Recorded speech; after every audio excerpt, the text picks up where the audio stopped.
Welcome back to Civil Engineering Masters. Myself Dr. B. Naresh. Today we are going to discuss regarding structural dynamics. Okay. In that structural dynamics, one of the topic we can see theory of vibrations. And before going into the topic, we will see some of the contents which are there in this particular topic. In this topic, here we can see contents of the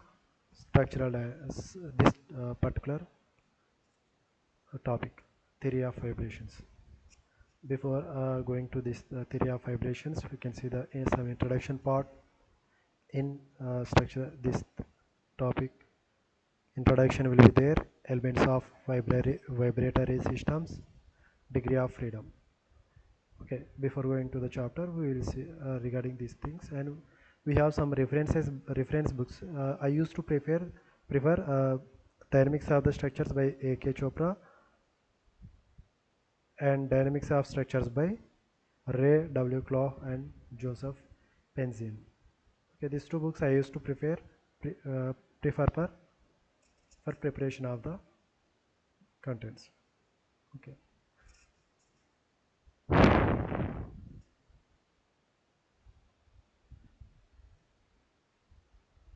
Okay. Here we can see some definitions regarding the theory of vibrations. Okay, what is the vibration? You can see here the study of vibration is concerned with the oscillatory motion of bodies and the forces associated with them. Okay, the type of vibrations which are occurred in particular body. Okay, those motions or those oscillations we used to call as the vibrations in the body, and these vibrations are initiated when the energy is imparted to the elastic system by an external source. Means the energy is imparted, external force is applied over that body. When external force we used to apply over the body, then elastic that body by external sources, the vibrations will be initiated inside the structure. Okay, and this vibration these oscillations we used to call as the vibrations, and these vibrations has been classified into two categories. We can see here, one is the free vibration, another one is the forced vibration. Okay, what is the free vibration? If you see here, if a system after an initial disturbance is left to vibrate on its own, the ensuing vibration is known as free vibration. Okay, there is no external force acts on the system. If you give initial disturbance, if you take this simple pendulum, if you pull this one aside, if you release it from some height, okay, from any one of the side, then body will try to move to and fro from the its rest condition. Okay, it will move to and fro from its original position. Okay, we are not going to give any continuous force over this particular system, only once we are pulling this one and releasing it. Okay, in that case this pendulum is try to move to and fro from the its original position. This type of motions we used to call as the free vibrations. Okay, for example, simple pendulum. And another one is forced vibration. For suppose if you take any system, okay, if you take any system, that system is subjected to an external force of a repeating type of force. Okay, the force keep on repeats. Okay, the forces keep on applied over that particular body. Okay, the resulting vibration is known as the force vibration. If you are applying force continuously over the body, then those type of vibrations we used to call as the forced vibration. For suppose if you take any vehicle, you can say any bike, any car, any truck or train, any type of vehicle or any diesel engines. Okay, if you take any diesel engine, when we start that vehicle, some vibration will be takes place during the beginning in starting of the vehicle. Okay, until unless you won't off that particular vehicle, the you feel the continuous vibrations from that particular vehicle.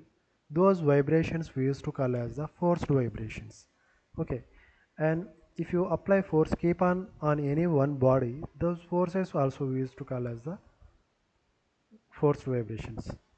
Okay, the oscillation that arises in a machines such as diesel engines is an example of forced vibration. Okay, diesel engines are some of one of the example for forced vibrations. The vibrations will be there on the body continuously. And these vibrations also classified into another two categories in forced and free vibrations. One is linear vibration and another one is non-linear vibration. Okay, what is a linear vibration? If all the basic components of a vibratory system, okay, which are nothing but the spring, the mass and the damper, behave linearly. Okay, these all are behaves linearly. If you apply the force, it will force is directly proportional to displacement. Okay, if you apply the force over the body, it will displace, otherwise it won't move. Okay, those type of it will varies linearly. Okay, those type of forces or those type of behavior we used to call as the linear behavior. The resulting vibration is known as the linear vibration. Okay, this is when you take linear this is for linear vibrations. If you apply the force, there will be displacement in the body. If you remove the force, there won't be any displacement. Okay, those type of vibrations we used to call as a linear vibration. If however any of the basic components behaves non-linearly, the vibration is called as the non-linear vibration. Okay, there won't sometimes there won't be any motions in the body, or there may be excess of motions in the body when you apply the force. Okay, those type of behavior we used to call as a non-linear behavior in the body. The differential equations that governs the behavior of a linear and non-linear vibratory system are linear and non-linear respectively. Okay, these vibratory systems are known as linear and non-linear systems itself. Okay,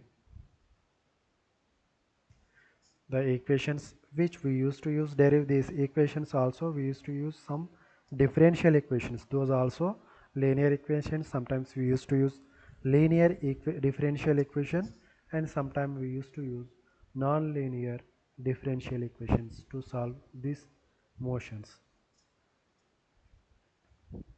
If the vibration is linear, the principle of superposition holds and the mathematical techniques of the analysis are well developed. Okay, if the body vibrates linearly, we can apply the superimposition of the all the vibrations. Okay, that can give good result, and the mathematical techniques of the analysis are well developed. Depending on this superimposition, we can develop the suitable mathematical techniques of mathematical equations for the analysis of this particular bodies, linear bodies. For nonlinear vibration, the superposition principle is not valid, and techniques of analysis are less well known. We don't have much more equations to solve the nonlinear vibrations. We have equations, but not that much of. Okay, and these vibrations also classified linear. We have seen here free vibration with linear, free vibration with non-linear, and forced vibration with linear, and forced vibration with non-linear motion of the system. And similarly, these forces also having another property of the material. Depends, this one is the property of the material, dampness, and those material we used to call as the damped material. These damped materials provide some damping in the material. When we provide damp in the material, those systems we used to call as the damped systems, and the vibrations which absorbed by this we uh, absorbed by this particular systems we used to call as the damped vibrations. And another one is undamped vibration. by providing dampers, and by providing by without providing dampers we used to see the vibrations in the body, which body is taking more vibrations. Okay, for damped vibrations we used to provide dampers to control the vibration. In case of undamped vibrations, we won't provide any dampers to overcome the vibrations in the body. Okay, then if you are not going to provide any vibration, any damped system in the body, there is no loss of the energy. Okay, if no energy is lost or dissipated in the friction, it is in the form of friction or other resistance. Okay, during the oscillation, the vibration is known as the undamped vibration system. Okay, this type of vibrations, if there is no vibration is dissipating, means there won't be any frictional losses or any energy loss in the body. Okay, and this type of bodies we used to call as the undamped systems. Okay, if an energy is lost in this way, however, it is called as a damped vibration. If the energy loss means, we can see the amplitude of vibration is reduced. Okay, in this case we can see diminution of the amplitude, okay, attenuation of the waves. Okay, the reduction of the amplitude of the vibration we can say as the system is a damped system. In case of damped system, vibrations will be diminished or disappear or dissipated. Okay, in case of undamped system, there won't be any loss of energy. Okay, these are the two differences in damped and undamped systems. After this, we can see the elements of the vibratory systems. We can see here some vibratory systems. For a linear system, we have different elements. We can say, here we can use spring elements, which we used to apply as the stiffness in the material, and dampers, which materials which can take the vibrations, internal property of the material. And another one is the mass property. Mass, the vibration in the body due to the mass of the element, that particular building, or if you take any structure, those particular structures will have some mass. Because of that small those mass also, the body will be try to move in opposite directions. Okay, those three are some elements. These are the main elements of vibratory system. We will see one by one. Here first we can see the springs, which provides the stiffness in the material. Stiffness is not by spring. We used to use term stiffness. For easy understanding, we can go like springs. We used to apply this behaves like springs like material. Okay, for a linear system, the relation between the lateral force Fs and the resulting deformation U is linear. That can be defined as Fs is equal to K into U, where we can see force is directly proportional to displacement, deformation of the body. Here, if you apply the load, there will be some displacement. If you remove the load, the body will becomes to its original position. Okay, this body we can see the linear vibratory system, and this spring will behave like linearly. Force is directly proportional to displacement or deflection. And when we remove that proportionality, then we can give the some constant K, and that constant we used to say as the lateral stiffness of the system. And K is always positive. We use and it denotes the force. Okay, K is always positive and denotes the force. That force, positive or negative, force may be positive or negative, but K denotes the positive. Okay, the force is force required, and it denotes the force required to cause a unit deflection in the spring is known as the stiffness. K, lateral stiffness. What is the lateral stiffness? The force required to cause a unit deflection in the spring we used to call as the stiffness of the body. You can denote with F is equal to K into U. It implies in the above equation is the assumption that linear force displacement relationship determined for the small deformations of the structures is also valid for large deformation. Not only the small deformation bodies we can use this equation, we also can use for the large deformed bodies. Okay, this is one of the assumptions. Because the resisting force is a single valued function of displacement u, the system is elastic. Hence, we use the term linearly elastic system. So this type of system we used to call as the linearly elastic system. And next we can see the combination of these things, how to find the forces we have seen in our structural strength of material subject. Same things we used to follow here also. Combination of the some springs we can use here. In many practical applications, several linear springs are used in combination, like springs in parallel combination or springs in series combination we can use. These springs can be combined into a single equivalent spring as explained in the following slides. You can see here. In case 1, springs in parallel. Case 1, you can see here springs in parallel. Okay. To derive an expression for the equivalent spring constant of springs connected in parallel.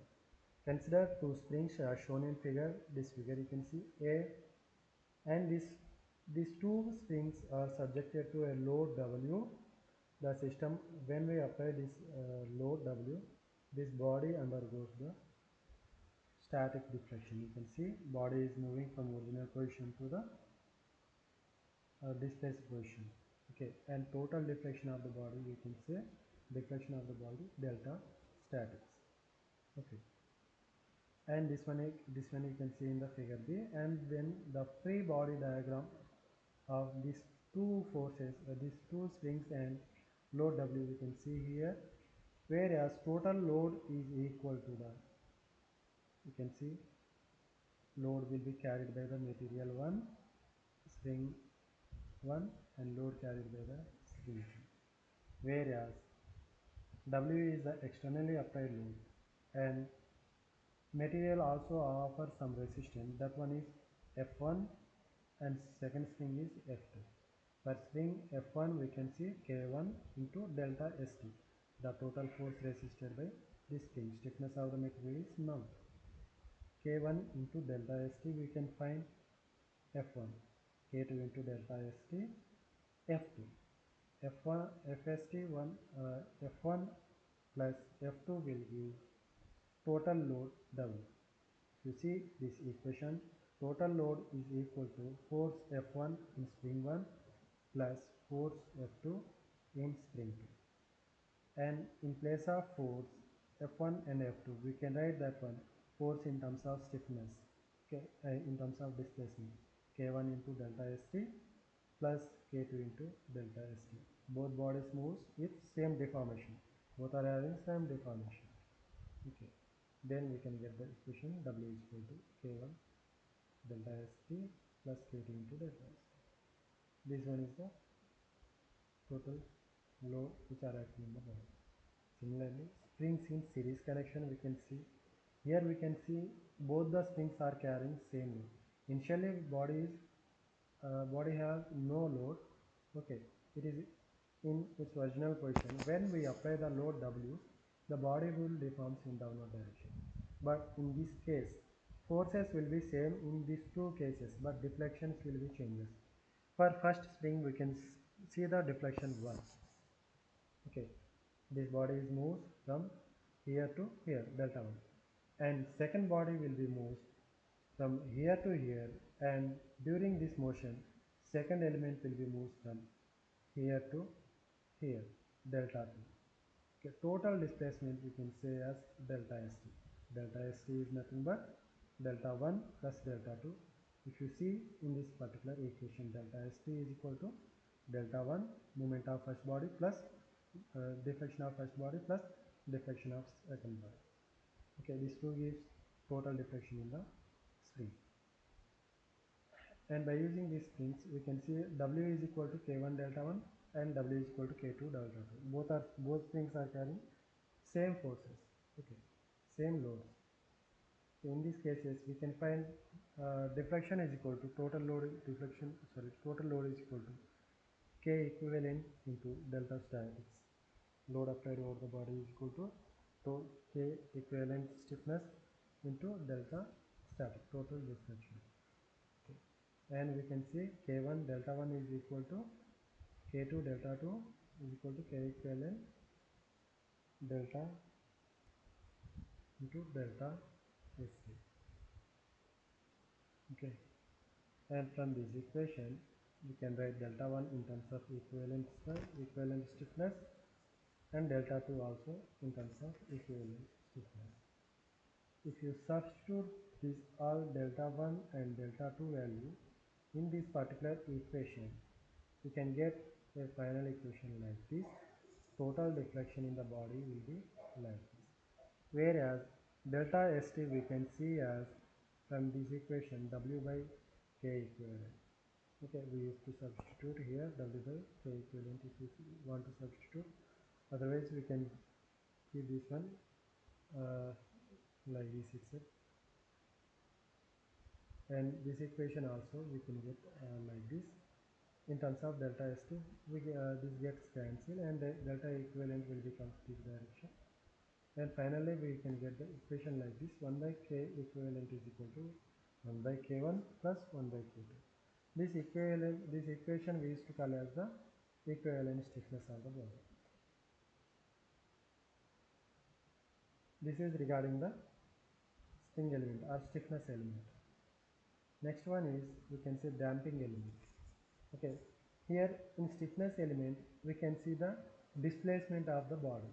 Okay, deflection of the body we can take as displacement of the body, and this displacement can be defined. This rate of change of displacement is known as the velocity. That velocity component we used to use in the to derive the damping equation. Okay, what is the uh, that vibration can be taken by the velocity can taken care by damping element. Okay. In many practical systems, the vibrational energies is gradually converted to the heat or sound. These particular vibrations will be converted into heat or sound waves, sound vibrations. Due to the reduction in the energy, the response, such as the displacement of the system, gradually decreases. Okay, response of the system, such as response is nothing but which is related with the velocity, acceleration parameters, or displacement or acceleration and velocity component, such as displacement of the system gradually decreases. Okay, because of these damping materials, the vibrations will be gradually decreases. Okay, the mechanism by which the vibrational energy is gradually converted into the heat or sound is known as damping. Okay, whereas by converting this vibrational energy in terms of heat energy or sound energy, we used to say as the damping. Okay, conversion of the energy vibrations is called as the damping. Although the amount of energy converted into the heat or sound is relatively small. Okay, these are very small. The consideration of damping become important. Okay, although amount of energy converted into heat or sound is relatively small, the consideration of the damping becomes important for an accurate prediction of the vibration response of the system. Okay, this particular if you see lesser amount of heat is absorbed by the body, or lesser amount of vibrations will be converted into sound, those indicates the importance of the vibratory systems. Okay, there is not much of energy is decreasing, vibrations are decreasing, and for an accurate prediction of the vibrations response of a system, this one is for to calculate the accurate prediction of the vibrations response. Okay, a damper is assumed to have neither mass nor elasticity, and the damping force exerts only if there is relative velocity between the two ends of the dampers. when we used to consider a damper is assumed, we used to, it may be neither mass nor elasticity.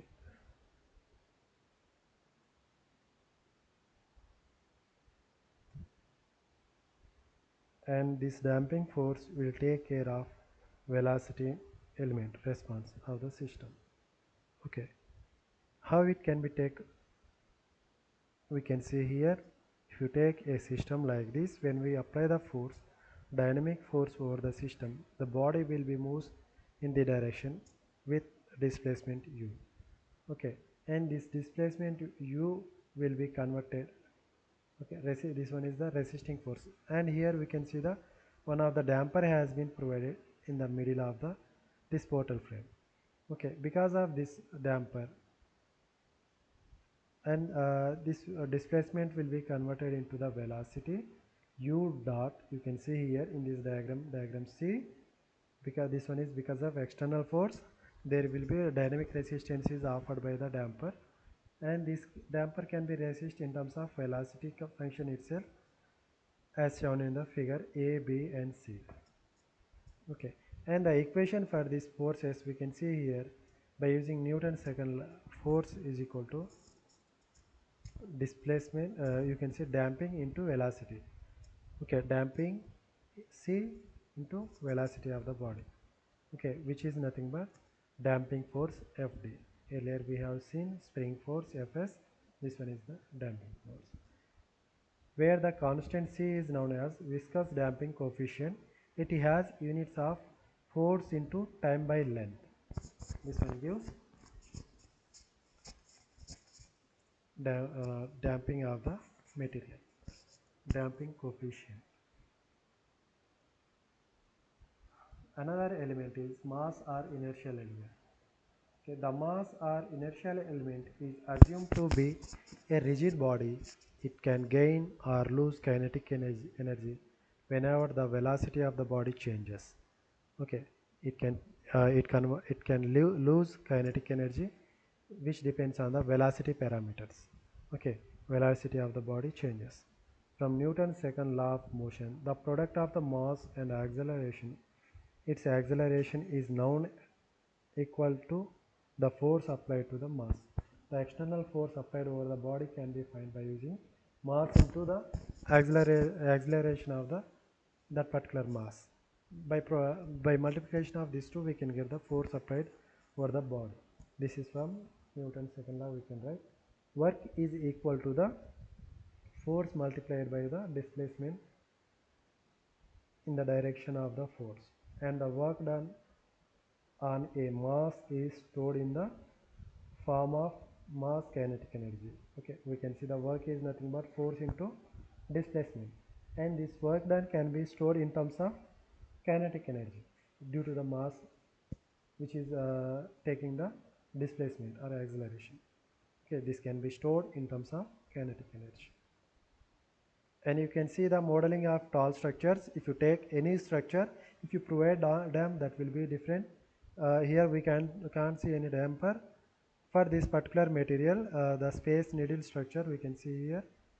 I am taking from photos, Google Photos, and from there Google Images, and there I can model this structure by taking the weight of this particular body as mass, which is acting at a distance of or at a height of L, and the stiffness, this total force is resisted by this particular column. The deflection is resisted by this column, and this resistance to the deflection we used to call as in terms of stiffness K. From the equation of the cantilever beams, we can see here stiffness is equal to K is equal to 3EI by LQ. Okay, here we can see the equation K is equal to 3EI by LQ from the load deflection equation. Okay, and the displacement of the body we can see x of t. It has displaced at a distance of x of t. Okay, from original position to displaced position, and this can be written in terms of spring mass system like this. This column will be taken as the spring system, and the this mass has been taken as the mass which you have external force applied over the body, which is moving on smooth plane. Okay. During this, we can see the spring mass system of the body. Okay, this one is the idealization of the body. And next one is degree of freedom. As we know, the number of degree of freedom that a body possesses are those necessary to completely define its position and orientation in space.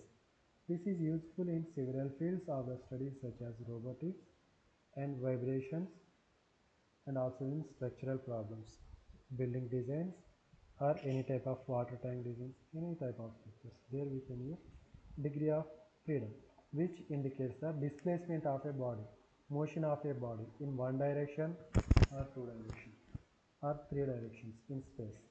Okay, any direction, the motion of the body in any direction. Okay, for example, if you consider a spherical object like this in this figure, okay, if you apply the force from one direction, that this can be moves in only one direction, x direction. Means one displacement of the body we can see in x direction. Okay, this type of motion called as a one degree of freedom or single degree of freedom system. Okay, this is one. And another body, if you see a rectangular type of body, when we apply the force as well as rotation over this body, movement over this body, it displays in x direction, as well as this body will be rotating about the axis.